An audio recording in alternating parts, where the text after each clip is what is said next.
Today, we're diving into a financial paradox that's got millions of people completely stuck. It's called the two-income trap.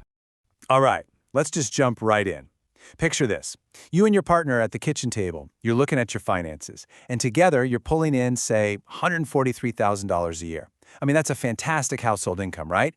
You should be feeling secure, building wealth, but instead you're stressed. An unexpected car repair has to go on the credit card, and it just feels like you're constantly treading water. Does that sound familiar? Well, here's the thing. If that scenario hits a little too close to home, it is not because you messed up. No way. You got the education, you built your careers, you followed the modern playbook for success to the letter. But what we're about to see is that the playbook itself is fundamentally flawed. That feeling of drowning, it isn't a personal failure. It's a massive, widespread, structural problem. So to really understand what's happening, we have to rewind the clock to 2003. A Harvard law professor, Elizabeth Warren, was digging into thousands of bankruptcy filings, and she found something that was just completely backwards. It turns out families with two working parents were actually more likely to go broke than families with only one income. The reason why is pretty shocking. Just look at this direct comparison. Back in the 1970s, a family with one income brought home about $42,000 in today's money. Their fixed costs, the big stuff like the mortgage and food, took up about 54% of that. Now, fast forward to the early 2000s, a two-income family is making over $73,000. That's a 75% boost in income. But, and this is the kicker, their fixed costs, mortgage, childcare, a second car, health insurance, now chew up a whopping 75% of their income. So what does that mean? Well, after paying for all the absolute necessities, that family from the 70s had almost $20,000 left over. That was their money for savings, for emergencies, for life. It was their financial cushion, their breathing room. And here it is. This is the trap. Despite making over $30,000 more each year, the modern two-income family in the study actually had less discretionary cash. It's wild. More money was coming in the door, but somehow even less was available for savings or to handle a crisis. It's like getting a huge promotion at work and somehow ending up more broke than before. So what on earth caused this huge explosion in fixed costs? Well, it's something that researchers call the middle-class arms race. You see, as more and more families sent a second person into the workforce, they didn't really get ahead. Instead, the price of a middle-class life just inflated to soak up both of those incomes. And nowhere is this more obvious than with housing. Just look at this chart. In 1970, the average home cost about 2.6 times the average household income. Totally manageable. But that ratio is projected to hit 7.0 by 2025. You'd need to save your entire household's income for 7 years straight just to buy a median-priced home. Our buying power has just been completely decimated. So here's the really crucial point. Once every family started showing up to the open house with two incomes to draw from, the family with only one, well, they just couldn't compete anymore. What should have been a massive financial advantage, that second salary, just became the new price of admission.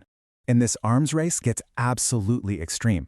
I mean, get this. In Southlake, Texas, the median home price inside the best school district is about $1.5 million.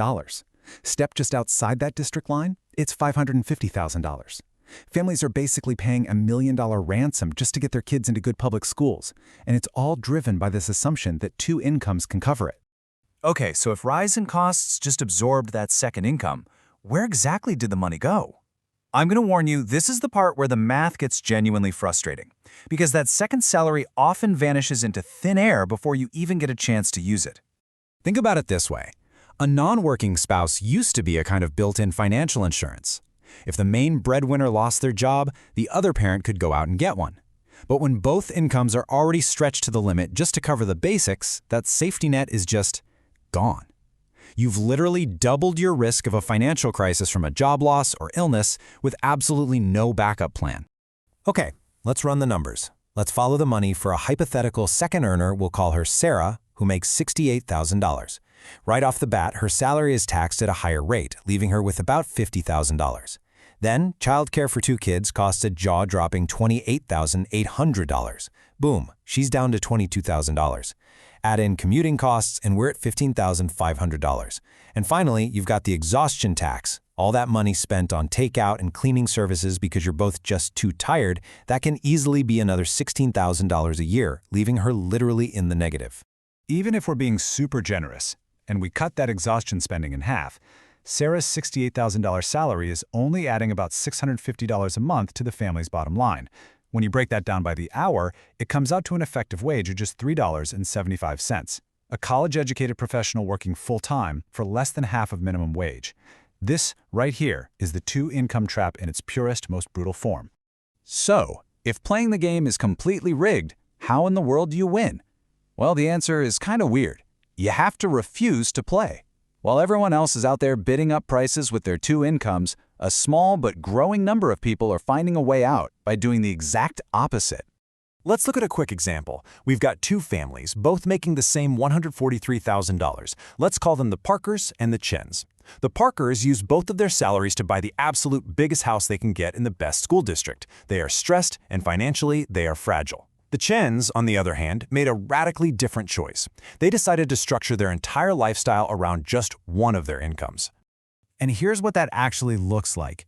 The Chens bought a more modest home, which instantly dropped their mortgage by over $1,300 every single month. They drive cars that are paid off, and the result? While the Parkers are scraping by, struggling to save anything, the Chens are banking the second partner's entire take-on pay. That's about $45,000 a year. They have options. The Parkers just have obligations.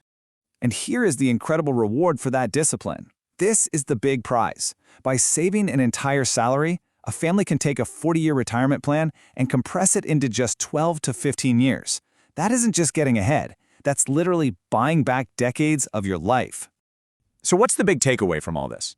The two-income trap isn't your fault. Let's just say that again. It's not your fault. It's a structural problem that's been decades in the making. But recognizing the structure of the trap is the very first step to avoiding it.